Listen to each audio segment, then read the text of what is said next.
Good morning, y'all! Welcome to my vlog. For today's vlog, ihahatid natin sila Papa and we're going to Batangas Port from Calamba, Laguna. Medyo inagahan namin ng alis dahil mata-traffic sa Bukal, Calamba. Ayan, pero smooth naman yung galaw niya ng biyahe.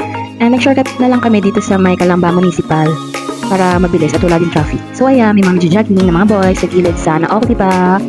And ayan, dumiretso na kami. Palabas na kami ng exit ng Calamba Crossing. Ayan. So, sa may right side, dyan yung papuntang SM Calamba.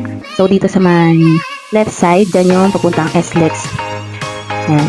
So, naka-exit na tayo. Going to SLEX. Ayan, napaka-smooth lang ng biyahe natin, guys. At ang weather mukhang kalmado lang. Ayan, so nakita nyo.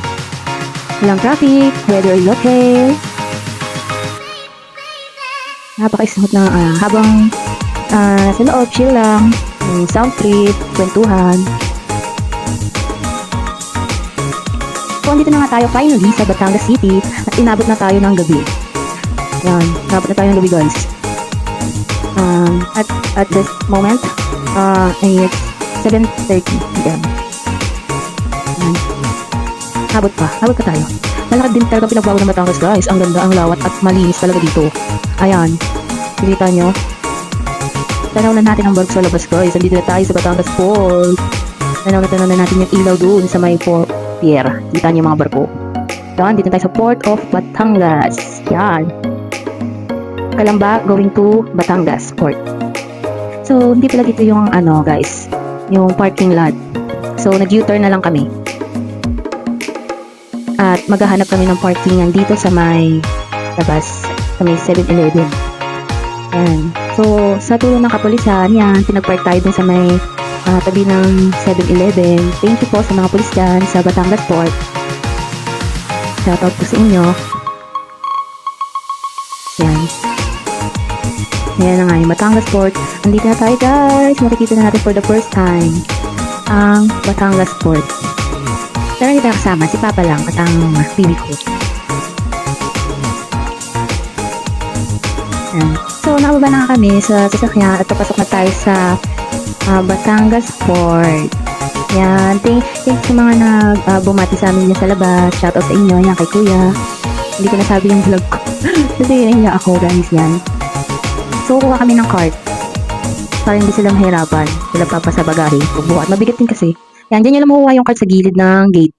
Pag kailangan nyo at marami kayong dala-dala. Kuha lang kayo ng cart dyan. Libre yan. Walang bayad. Yan. Tamang lakad lang sila papa. Kwentuhan. Lawak dito, guys. Napakalinis at malawak talaga. Yan. So, ayun, natulungan ako ni Papa kasi baka daw ako mapagod. Magtulak. Kwentuhan muna sila. Malalakad.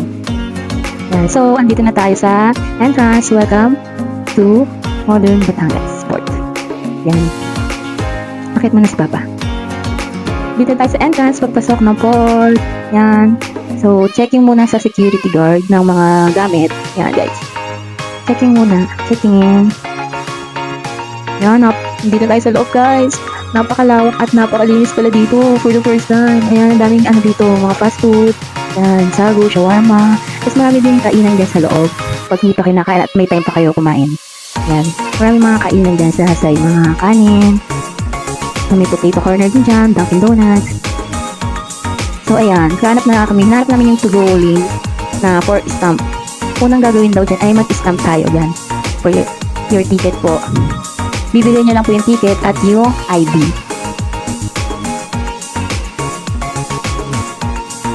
Yan, niready nyo na para ibibigay nyo na lang. I-stamp po nila yan. Then, bigyan yung ID nyo, yung ticket. Walang bayad. Bigyan nyo ng ID. Then, i-stamp lang nila yung ticket at i-check. Yan. Bibigay din ulit sa inyo yung ticket nyo yan, guys. I-save nyo po at itago maigi yung mga ticket nyo dahil kailangan po yan. And then, dito po sa right side, pipila po ulit tayo. Yan. Para magbayad ng terminal fee which is 30 pesos only. Yan. Yung ticket na ibibigay din sa inyo dyan. Itatabi nyo. After that, kumain kami dito sa Lembes Kainan para sa food rate coach dyan sa Lembes 8 out of 10 for cleanliness and for food taste 7/10 dahil yung ginataan lang kanila ay madaming tubig kaysa sa gata at yung karneng adobo nila matigas po yung karne. Finally, yung stuff nila rate ko 5/10 gawa ng mga suplada at di nakapansin, masusungit. Yun. Ayan, so dito na sila papa sa loob, sila sa taas habang nakikinig ng mga kumakanta. Yan. Tamang chill lang. Thank you po sa pag-watch ng YouTube channel. Please subscribe, like, and share my YouTube channel. Thank you guys. Sana nag-enjoy kayo.